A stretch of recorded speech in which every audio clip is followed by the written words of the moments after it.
po ako yung nakakagat kay Coach Paul. Kumakagat ko man kayo, may anti-rabies po ako. Ha? Alam nyo, napakainit po ng pagtanggap ng Barangay Ugong. Dahil alam namin na dito sa Barangay Ugong, straight beating mo ang mga taga-Ugong. At bakit naman? Dahil alam ng mga taga-Ugong na nandito sa Pasig, ang pinakamagaling at pinakatamad na mayor sa buong Pilipinas, Mayor Vico Soto. At siyempre, alam nyo rin na nandito po sa Pasig ang pinakamagaling na congressman sa buong Pilipinas, ang ating Congressman Romando Amolo. At siyempre, alam din natin lahat na yung mga binabagit namin mga ordinansa at resolusyon ay hindi maipapasa kung hindi po na dito sa Pasig ang pinakamagaling na Vice Mayor, ang ating Vice Mayor, Dodot Jaworski. Kaya huwag na po tayong maniniwala doon sa mga fake news. Kung ano sinasabi, tandaan po natin, ang salitang tapat, kahit baliktarin nyo, ano po ang basa? Hindi pwedeng baliktarin. Lalo na po yung isang fake news na kumakalat. Pero inyo kinakalat nila, kamukha ko rin si Vico Soto.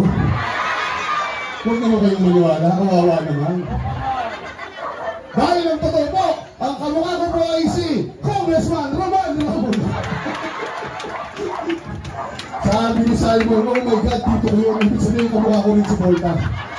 Alam niyo po, lahat sila yung magiging kamukha. Kaway kayo, tatlong anak ko pong magaganda. Ayun, buti na lang, nagmana po sa nanay nila.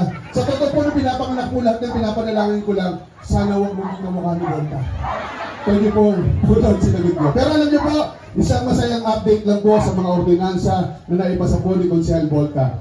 Ngayon po sa Pasig, pinagmamalaki po natin, libre na po ang prangkisa ng tricycle, wala na po silang babayaran. Alam niyo po, may isa pa rin pong ordinansa. Dati po yung maliliit natin mga sari-sari store, hindi po makakuha ng permit dahil mahal.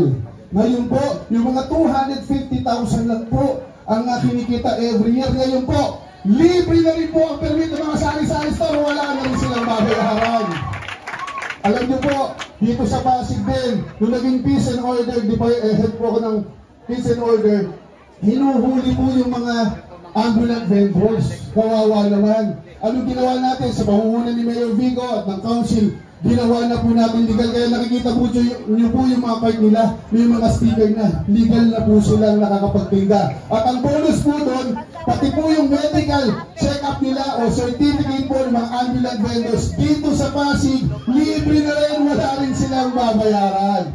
Napakarami na pong libre dito sa Pasig. Libreng mangarap po tayo na matutupad po ang mga magagandang programa at proyekto kahit hindi po ipinapangako. Yun po ang kagandahan dito sa Pasig. Alam niyo, maipagmalaki ko lang po ang aking kasamahan sa konsero. Ako rin po kasi ang majority floor leader. Ang majority floor leader po, tumatayo po kuya sa konsero. Pero ang totoo po, ang pinakamatanda po sa amin si Consejal Eric. Pero alam niyo po, pagmamalaki ko lang sa aking mga kasamahan sa konsero. Alam niyo po, nung kami po ay naihalal, hindi naman namin alam kung anong komite ang mailalagay sa amin. Yun po ang katotohanan. Ako nga po, nakilala po ako sa transportation. Pero nung una pong upo ko, dati Skin Cruz po ang may hawak ng transportation. Ako po ang vice chairman niya lang. Pero nung naging kapitan na po siya, na ibalik sa akin, bakit ko po ipinupundo ito? Dapat po, boboto tayo ng mga konsehal na alam natin na kahit anong task, ano ang trabaho maibigay natin sa kanila, sigurado kaya at gagawin. At alam nyo, kaya namin nagagawa itong mga bagay nito dahil may magaling kami leader. Yan po ang ating Mayor Vico Soto, Congressman Romando Amolo, at siyempre ang ating Vice Mayor Dodot Jaworski. Kaya wag po natin kalilimutan ang aking pong numero, number 4 po. At pag number 4 daw, gwapo. Parang may pang-insulto yung tawag nyo. Huwag kayo kumata, number 4 po, si Mayor Vico Soto. Ayan, nadamay lang ako. Pero tatandaan po natin ulit, kapag ganito, may sumenyas na ganito, naalala natin si Mayor Vico. Bakit po? Dahil maputi. Babalik-tarin ko na po ito, maluting na po ito. Sino na po ito? Si Volta na po ito, ha? Tatandaan po natin, sino ito? Dahil? O, sino to? Dahil? Napaputi mo naman. Magandang hapon po, mabuhay po mga tiga-barangay bagong ay. Tapos na sumabit pa. Ulitin ko.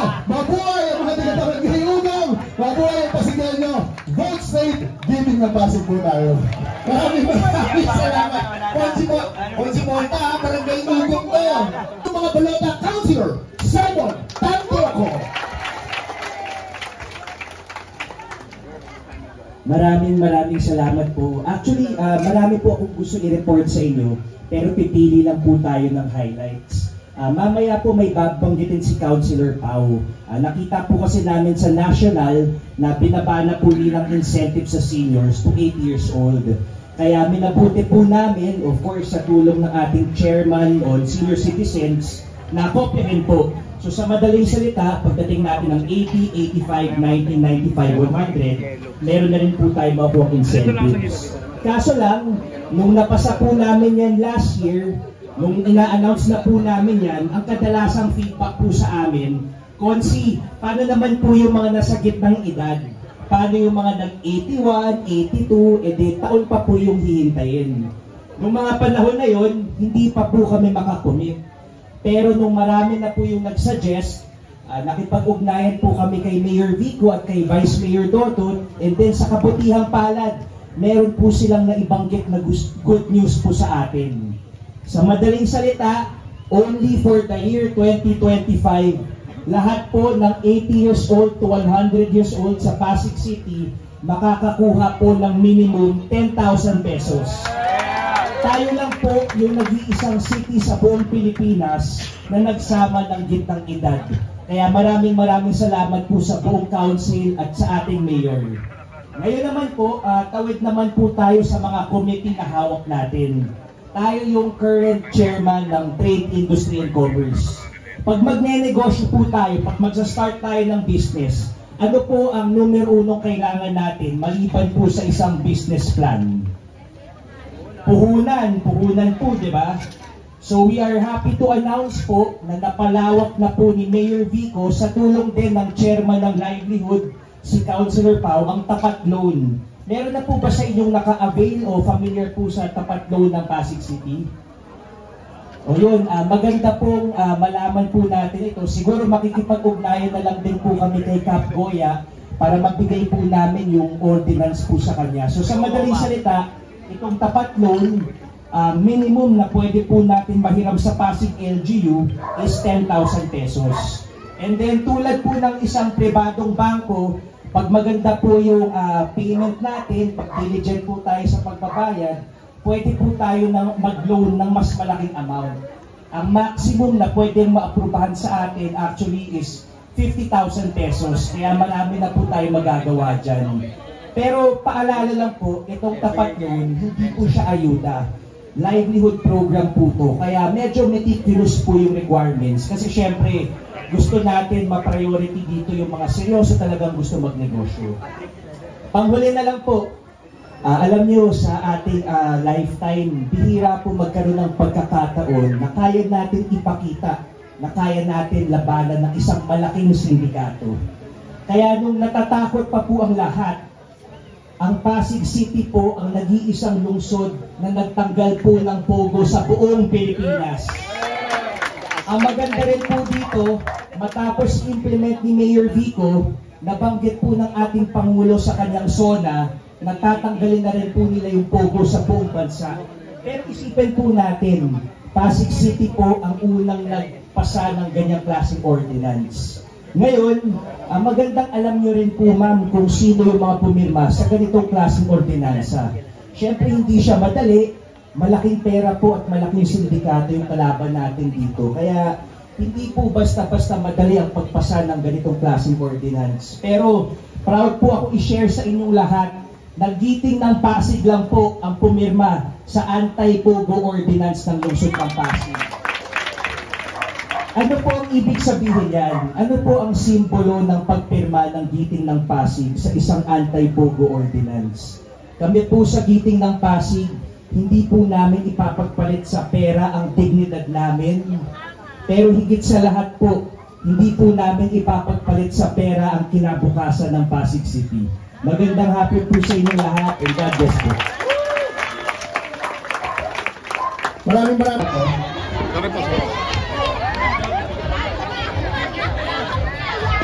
Huwag po kayo mag-alala. Mamaya naman po makakapapapicture kayo sa buong gini ng Pasig. At syempre, maraming salamat. Ina-acknowledge ko din ang mga kagawad ng Barangay Maybunga, kagawad ng Rosario, kagawad ng Martino.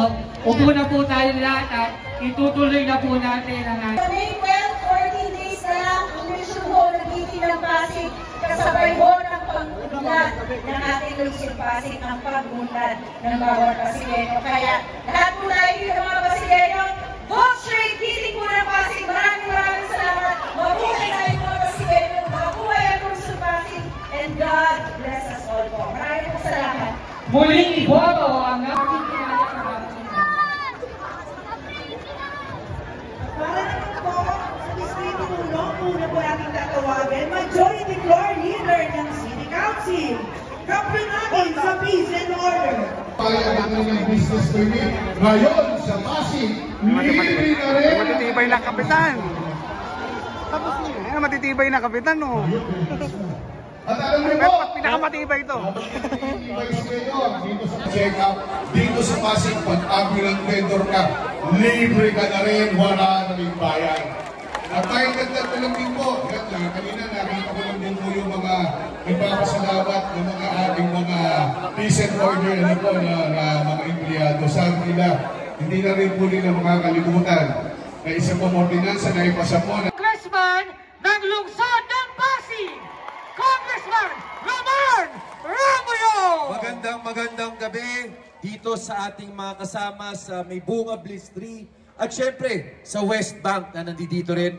Maraming salamat sa maganda po ninyong pagtanggap sa amin. Bago po ako mag-umpisa, gusto ko lang po talaga magbigay rin ng credit sa ating City Council. Sa totoo, napakarami ng ordinansya na naipasa ng ating City Council. At sa totoo po, lalo na yung mga matatagal na sa Pasig, alam po ninyo ang totoo. Dati, ang City Council natin, hindi naman ganong kaaktibo. Ang totoo, dati po, ang City Council natin naghihintay lang o nagpapaalam lagi sa alkalde bago gumalaw. Alam rin natin ang totoo. Dati, talagang galing lang sa Office of the Mayor lahat ng ginagawa ng ating City Council.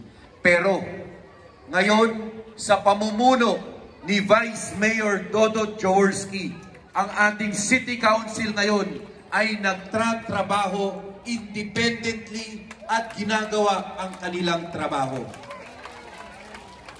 Dahil po kay Vice Mayor Dodot Jaworski, ang ating City Council ngayon, hindi na po, walang dumadaan na pera sa kamay ng kahit na sinong konsehal o Vice Mayor. Dahil po sa pamumuno ni Vice Mayor Dodot Jaworski, ang City Council po natin, transparent na po ngayon. Nakikita ng tao kung ano ang ginagawa, ang kultura po, nag-iba na po. Kaya kay Vice Mayor Dodot Jaworski, maraming salamat sa napakagandang pag-iba ng kultura ng ating City Council. Wala nang income tax na binabayaran. Pangalawa po, pagkatapos nun, talagang puro edukasyon na. Hindi ko na po isa-isahin. Pero, babanggit lang po ako ng isa. Dito kasi po sa lungsod ng Pasig, may mga magulang na merong anak na may disability. Sa totoo po, napakahirap para sa isang magulang na may anak na may disability. Dito po sa ating lungsod, meron tayong SPED Elementary, meron tayong SPED High School. Pero ang namumuno pa rin ng SPED natin, yung eskwelahan para sa may batang may disability, DepEd. Ang DepEd po, magagaling ang guro natin, ha? Magagaling, matatalino, mahuhusay. Pero hindi naman po sila nag-aral para dun sa mga disability na meron yung ating mga anak. Halimbawa po, autism, yung disability. Ang teacher po, kahit gano'ng kagaling, iba pa rin po na developmental pediatrician ang tumutulong dun sa bata. Kung po ang gusto nila talaga ay madisiplina yung kanilang mga anak. Napansin ko po na wala na po yung GMRC sa ating mga curriculum. Wala na po yan. Kaya gumawa na rin po ako ng batas at ngayon academic calendar, ibabalik na po sa subject sa K-C ang Good Manners Right Conduct o GMRC. Simplihan na po natin. Pero itong isang babanggitin ko, hindi pa ganap na batas. Sa akin pa lang ito, itong babanggitin ko sunod. Pasado na sa akin on third and final reading sa Kongreso. Ang Senado, in fairness, dinidinig na rin nila. Meron po akong bill, ang pangalan niya, Education Pathways Bill. Etong bill na ito, final ko para maamyendahan na po yung pahirap na K-12 program ng ating gobyerno. Ito po yung totoo. Noong 2012, bago mapasa yung batas ng 2013, nung sinabi nila magkakaroon ng K-12, ayaw po talaga yan ng mga magulang noong panahon na yon. Ayaw rin ng mga guro, yan ang totoo. Pero, ang sabi sa atin noong panahon na yon, tanggapin nyo na. Kasi, pag nagdagdag tayo ng 11 and 12, pag nag-graduate yung anak ninyo ng grade 12, sigurado may kalidad na trabaho makukuha. Yun yung pinangako nila noon. Pangalawa, sabi rin nila, tanggapin nyo na yung 11-12. Kasi, pag nagtapos ng grade 12, pag puntang kolehiyo, college ready sila. Pero alam natin, hindi rin totoo yun. Una po, magtanong po kayo ngayon, doon sa mga industriya, ang preference pa rin nila, college graduate, o at least nag-second year. Sa college po, pagdating ng kolehiyo, tatanungin, depende pa ho sa kurso mo kunin mo. Tatanungin sa iyo ng kolehiyo. Pag engineering ang pinili ng anak ko po ninyo, tatanungin sa kanya, anong strand ang kinuha mo? Kung hindi ka nag-STEM, dadagdagan ka ng subject sa kolehiyo. Kung gusto mo mag-psychology, tatanungin sa iyo, nag-UMS ka ba? Kung hindi ka nag-UMS, dadagdagan ka rin. So, ang ginawa po ng K-12, nagdagdag na ng 2 taon sa elementary, sa kolehiyo pa, madadagdagan ka pa ng subject, depende sa kurso mo. Ang hirap po nun para sa isang pamilyang Pilipino, pamilyang Pasigenyo. Kaya yung bill na pinasa ko, on third and final reading, ito yung sinasabi namin sa DepEd, ganito na gawin natin. Grade 10, may graduation. Yung gusto magtrabaho, payagan na natin magtrabaho. Dahil yun ang kukuha ang trabaho ng grade 12 graduate, kaya rin ng grade 10 graduate. Yung edad naman, hindi problema yun. Dahil matagal na sa labor code natin, merong learnership program, apprenticeship program. So pwede talaga ang 15 to 17. Ngayon, sabi ko sa DepEd, kung tutuloy ng kolehiyo, pag may grades 11 and 12 pa, tanggalin na natin yung iba-ibang track. Tanggalin na rin natin yung mga strand. Academic na lang. Pagdating na academic, yung 31 subjects, bawasan na rin. Ang sabi ko, 8 subject na lang. 4 sa grade 11, 4 sa grade 12. Ano yung 8 subject na ito? Yung 8 subject na ito yung 8 subject na GE subjects sa first year college. Sa first year college po, may naiiwan pa dyan ng 8 subject na kailangan kunin ng lahat ng bata. Ang tawag dyan, GE subject. Sabi ko sa DepEd, yung 8 yun, kopihin nyo na lang. 4 sa 11, 4 sa 12. College subjects yan. Ibig sabihin, pag pumasa ang bata, college ready sila. Tapos, pag dating nila sa kolehiyo, pwede silang kumuha ng advanced placement exam. Pag pinasa nila yung advanced placement exam, dapat mag-credit yung 8 subject. Kaya mangyayari po, yung 4 na taon na kolehiyo, pag na-credit yung 8, 3.5 taon na lang. Mababawasan natin yung college years ng bata. Pero meron pa akong isang pathway na nilagap na sinulang dun sa panukalang batas. Pagtapos ng grade 10, pwedeng kumuha ng tinatawag kong honors exam ang lahat ng graduate ng grade 10. Ang pumasa ng honors exam na yan, accelerated na sa first year college. Hindi na siya dadaan ng 11 or 12. Kasi nag-aral siya ng mabuti, K-10. Dapat payagan na natin siya. Dapat tulungan na natin ang pamilyang Pilipino, ang pamilyang Pasigenyo. hindi na po natin dapat sila pahirapan pa. Dahil ibig sabihin, kaya na nung bata, kaya na nung mag-aaral. Pero alam niyo po, bago ako ugaling Pasigueño, maunawain. Ang ugaling Pasigueño may respeto sa ating kabataan. Ang ugaling Pasigueño may respeto sa nakakatanda sa kanya. Ang ugaling Pasigueño may respeto sa kababaihan ng lungsod ng Pasig. Ang ugaling Pasigueño po, minsan pwedeng marites tayo. Parang si Martires. Pero ang pagiging marites po, basta hindi ka naman nakakasira ng tao, hindi, okay lang, minsan ano lang yan, information lang eh. Ang marites pwede nagbabalita ka lang ng information. Pero ang ugaling Pasigueño, hindi sinungaling.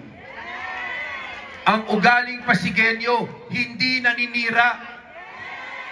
Ang ugaling Pasigueño, hindi gumagawa ng fake news. Kaya tayo po dito, at parte po ng ugaling Pasigueño, manunong rin naman po tayo na tumanaw ng mga tao, mga grupo na napakaganda yung ginawa para sa atin. Pasensya na po, wala akong ibig sabihin nito, pero gusto ko lang, mahalimbawa lang. Sino po dito lampas 2 dekada na nakatira sa ating lungsod? Ang dami pala since birth. Opo. Naalala po ninyo, nagkaroon ng pagkakataon dito, na nagkaroon tayo o nabalita dito na merong Tiangge. Naalala niyo yung sa tabi raw ng City Hall? Aminin natin ang totoo. Noong panahon na yun, pag natalong ka, taga Pasig ka? Bakit naman kayo nagkaroon ng Tiangge? Sa totoo, aminin natin o hindi, minsan nahihiya tayo, kahit wala naman tayong kinalaman doon. Pero nangyari po yan dahil nabalita talaga. Yan ang nangyari po, natatanong ka pag taga-Pasig ka. Pero nagbago po yan noong 2019. Noong 2019, tinulungan po natin dito si Vico na maging mayor po ng ating lungsod. Alam rin natin ang totoo, noong naging mayor si Vico, nag-iba ang ihip ng hangin. Ngayon po, lumabas ka ng Pasig, malaman nilang Pasigueño ka, ano sasabihin nila? Ang galing ng mayor nyo. Sana all. Sana yung mayor nila pareho nung amin. At mayor nyo pareho nung amin. Yan ang totoo po. Yun naman ang totoo. Pag lumabas ka, sinasabi talaga yan. Ngayon po, bilang Pasigueño, taas loob, pwede natin, at pinagmamalaki natin, ako ay taga-Pasig, ako ay Pasigueño.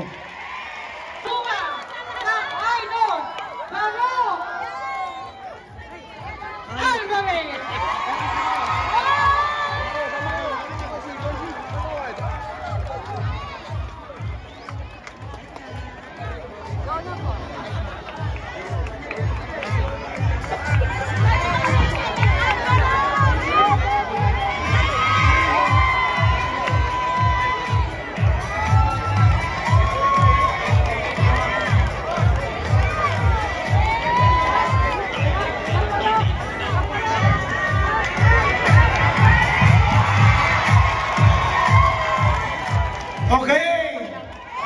Magandang gabi, may bunga, please, street!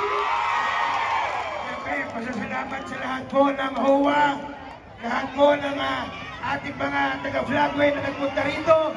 Andiyan po ang presidente ng senior citizen, ng PWD, ng solo parent, isang magandang. Siyempre, sabi nga, yung pagpapakilala sa susunod ng pasasalita po ay isang karangalan. Bigyan ako pong gawin to, alam niyo yan. Siguro, the last time ako nagsalita sa inyo, noong 2 years ago. Pero ngayong gabi, ang ipakikilala ko sa inyo, mas gwapo lang ng konti sa akin. Sabi, si Consible na ba yun? Yun. Sabi nga, nagpakita na po siya ng kanyang husay sa panunungkulan. no? Bukod sa pagiging magaling, no? Masipag, guwapo, at ang ating muling magiging mayor ng lungsod ng Pasig, Mayor Vico Soto.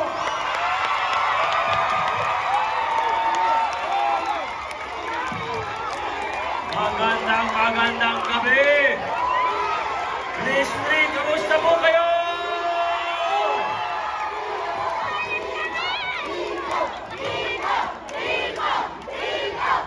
Magandang gabi, Ministry! Ayos ba tayo dyan hanggang sa likod? Gusto ko po malaman nasan ba ang pinakamaiingay dito sa Ministry? Maraming salamat sa inyong napakainit na pagtanggap sa buong giting ng Pasig. Mga kasama, maraming salamat po talaga. Yung mga nasa VIP seats, hinihiling ko na umupo muna kayo. Kasi mamaya na yan.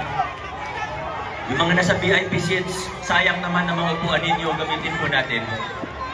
Maraming salamat po sa inyo. Grabe po ang init ng pagtanggap ninyo sa giting ng Pasig. Maraming salamat po talaga. Siyempre, hindi po natin kinakalimutan ng mga nakaupo sa upper box. Naririnig niyo po ba kami? Kung naririnig niyo po kami, itaas niyo ang inyong dalawang kamay. Naririnig? O baka tinatsambahan lang nila. Talaga naman. Grabe. Pero bago po ako magsimula, may opo, maraming salamat. Upo muna kayo, mapagod po kayo dyan. At, upo muna kayo. Yung mga nasa likod, upo din muna kayo.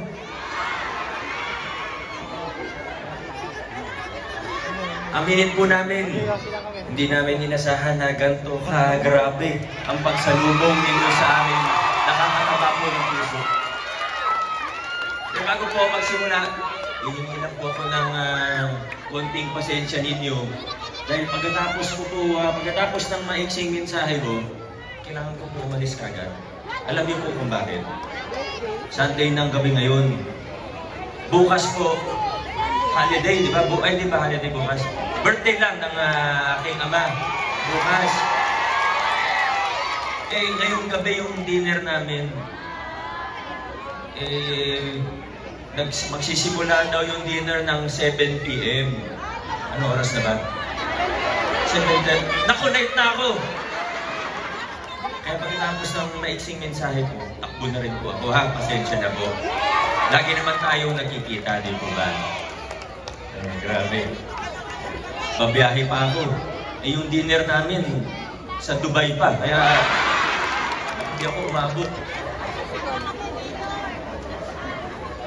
Natutuwa po ako habang nakaupo po ako. Pinakikinggan ko si Congressman Roman, Vice Mayor Dodot, ang ating mga konsehal.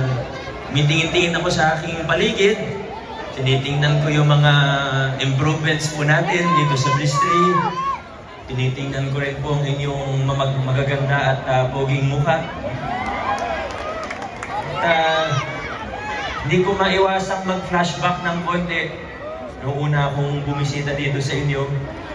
Alam ko yung may iba po yata dito, taga-Floodway pa, no? Talagang... Pero wala naman pong pumilit sa inyo pumunta dito, ano? Baka may naghakot sa inyo pa po. Hindi, wala ganon. Wala naman tayong ganon, di ba? Hindi uso sa giting ng Pasig yun. Pero nag-flashback po ako 2019, medyo iba pa yung panahon noon. Marami po sa atin, medyo kinakabahan pa, medyo natatakot pa pag may dumarating na Congressman Roman, na Vico, o basta hindi kasama ng mga nakaupo, medyo kinakabahan po tayo. Yung mga taga West Bank, kinakabahan din, na baka alam nyo na ano mangyari. Marami tayong pagbabagong pinakilala noong 2019. Ang sinigaw natin noong 2019 ay iba naman. At siniguro po natin, nung tayo na po ay nagtagumpay, siniguro po natin na yung pagbabago ay hindi magiging mababaw lamang. Dahil maaaring magkaroon ng pagpalit ng pangalan, pero yung sistema, ganun pa rin pala. Pwedeng magbago ang muka, pero yung kultura ng politika, ganun pa rin. Ayaw natin nun. 2019, ang pinaglaban natin, tunay at pangmatagalang pagbabago sa lungsod ng Pasig. Sa lahat ng kontrata, palaki ng palaki ang mga porsyento. Yung SOP, kung tawagin sa gobyerno, ito po yung kickback. Kaya minsan, o hindi lang minsan, talagang pag may kickback, syempre hindi na pupunta yung 100% sa proyekto. Malaking bahagi, pwede 20%, 30%. Yung kwento nga niya, yung sabi nga ni Vice Mayor kanina, di ba? Pag nakita meron yung Mayor, syempre lahat na yan, lahat ng nasa ilalim, magsusunuran na yan. Kahit engineer, hihingi na rin. Yung may subcontractor pa yan. Ibang opisyalis, hihingi na rin yan. Pag nakita, yung Mayor, Vice Mayor meron, yung barangay, hihingi na rin yan. Sunod-sunod na yan. Kaya hindi nakakapagtaka na minsan nagkakaroon ng mga project na substandard o nagkakaproblema. Hindi natin kailangan lumayo. Alam niyo naman po yung tinutukoy kong isa. Yung mga taga-Bristol, alam niyo po yan. Inaayos pa natin. Kaya ito yung mga konkretong, pero safe na po siya ngayon. Ito yung mga konkretong halimbawa na hindi siya sikreto. Pero ang magandang balita, sa lungsod ng Pasig, pinutol na natin yung mga siklo na iyon.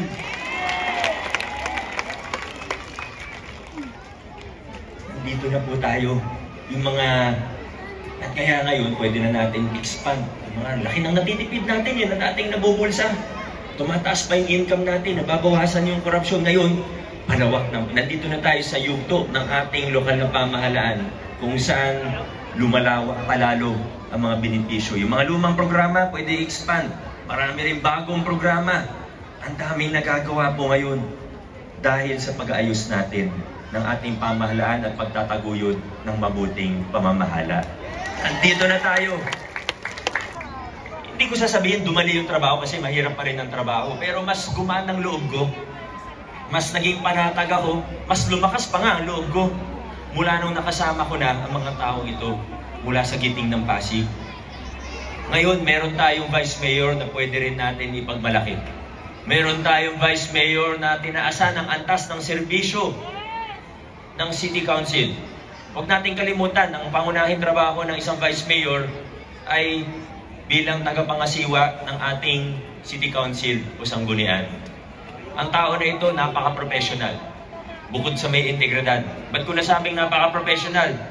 May meeting, hindi siya pala absent. Hindi natin kailangan ng Vice Mayor na pala absent. Pero itong tao na ito, sa sobrang professional, may meeting kami, 8 AM. 7:59, nandun na po siya, mga kaibigan.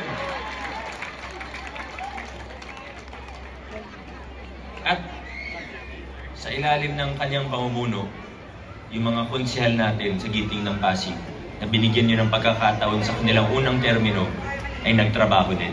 Yung mga narinig nyong programa kanina, hindi ko yan nagawa kung ako lang mag-isa. O kaya, baka, gaya nung unang term, may mga nagawa naman tayo, pero mas napalakas yung mga programa. Kasi may mga nakikita sila na bilang isang tao lang ako, hindi ko nga kayang kausapin ng lahat ng Pasigleño. Nasa 1 milyon na tayo. Kahit araw, nakita niyo naman, araw-araw po ako nag-iikot, pero kulang ang oras para sa isang tao. Kailangan ko ng mga katuwang. Kailangan natin ng mga kabalikat natin sa trabaho. Ito po ang mga konsehal natin ng giting ng Pasig. Alam ko po, marami dito sa Bliss mahilig mag-bingo. Tama po ba? Tama po. Di ba sa bingo, meron yung kailangan lahat tumama, yung blackout. May ganun, di ba? Blackout, may kulang kang isang number. Mananalo po ba kayo? Kahit isa lang doon ay magkulang, wala ang panalo.